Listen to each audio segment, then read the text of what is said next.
Okay, hey everybody, this is Erin. I thought this was a good opportunity to show you through video the variations that I created using the new coin purse 2 die. I have a few little odds and ends and other projects that I felt it would be easier just to tell you and be able to point and manipulate than take photos and blog. So I think this is more efficient. I am speaking live. I usually dub my videos, so fingers crossed. Okay, so you saw me in one tutorial make the drawstring bag out of the coin purse 2 dies. You also saw the button closure coin purse 2 die.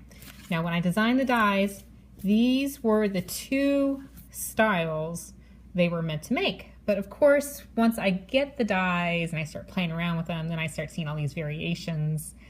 And so I have a couple other ideas for you in addition to these 2. Okay, let's start with the basic coin purse. And right here, this is a variation, if you can see it. It is a little girl's purse that she can play dress up and off the shoulder, put little goodies, doodads in it, chapstick, better in the purse than in our pocket and going through the laundry. Okay, so if you notice, I have a button closure here, and here I do not. That is because I have a large basic gray magnet between the 2 layers of felt here, and then it's also, its mate is right there, so it snaps closed. Now, because this is going to my niece and she is 2.5, I wanted to hide these as much as possible.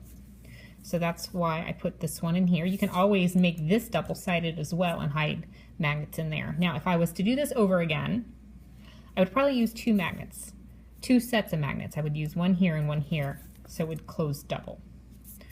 That's if I was doing it again, and Eliza wants one, so I will be doing it again. So let's talk about the chain. It is attached on the back. It's woven through with the same die we used to weave through the ribbon in the drawstring bag. Now, when I do this again, I'm probably gonna move it a little bit higher, not exactly right here in the middle like I would for a drawstring bag, but maybe closer up to that fold. So when it does hang off a shoulder, it doesn't want to fall forward. This one's not too bad, but I can see, I can improve on it. All right, so let's talk about, one last thing. So obviously this is going to get a lot of wear and tear, right? And we want to make these as durable as possible. So what I have done before I stitched all this together, probably in this area and down to here, I ironed on heat and bond, which is basically you're melting plastic into the felt. And I felt that was a good reinforcement there. So I did that on the back side of this, and then you don't see it because this is lined, right? All right, one last thing with this, the chain. This is the chain I have. I got it at Michael's. And it was the only one I could see that could work. I never went to Hobby Lobby, didn't see anything at Joann's that would work, but I did get this. Let's see, it's 48 inches. You can snip it down with wire cutters, the same things you use to cut apart your dies, right? And I have woven top-notch twill through it. Now, a couple things you need to know about this. Let me untie it. It is tied here at the top. That's a double knot, so that's not going to untie for me. Can you see the little stitches here?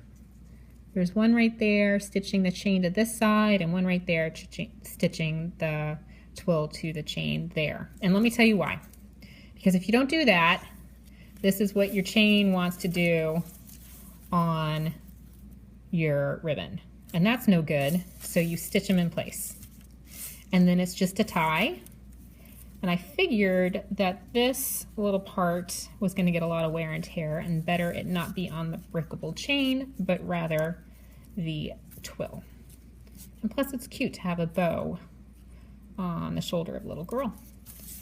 Okay, that's going to my niece. That's one variation. And here's another. You kind of saw this in the other video. This is the very first one I made. We have the stitched bow on top, which I thought was a perfect match. And then I like on the inside, instead of using 2 pieces of felt for this part and the inside layer, this is fabric with heat and bond. And I ironed it on less bulk you do run into a little issue here with the buttonhole loop. And so this is how you do that. Before you stitch this all up, you do want to iron the fabric onto your felt backer. And so, because you don't want to burn your fingers, right? Stick your fingers right here where you don't want the fabric fused to the felt and kind of just iron around it. There's no way you're going to touch your fingers with the iron, and therefore you have a little pocket to slip in that buttonhole loop. All right, there's that one. All right, I got one more for you. All right, let's go back to the drawstring bag, which we have here. And I have this one too. And what it is, if you notice, it's a little bit higher this way, and the ribbon woven through is not exactly on this little knit together part where it would be here. It's a little higher, so it makes the bag a little taller. I'm using this one as a jewelry case, and it's, you know, it's felts. Most jewelry bags are made out of felt anyway. So it's a good combination. And I have the ribbon tied on the side. Now, one other feature, which you saw when I flipped it up beforehand, I have two magnets here. And so when they fold, they snap together and they hold the bag tight. And also, especially if you're traveling with jewelry, that magnet is going to catch your jewels, your necklace, and so things are less likely to get lost. I'm actually planning on making myself a few of these. I think they're really handy. Let's get it in there. This is for my aunt, actually my little niece's mother, because her birthday's coming up. And this is a great opportunity to make a matching card and jewelry bag. And this uses the Charmed and the You're a Gem cover plate from last month. A little something there. Okay, that's lots of variations for you. I hope you enjoyed that. And of course, there's going to be pictures and text on my blog, but I just figured this was an easier way to get some information across. Okay, thanks for watching. Bye.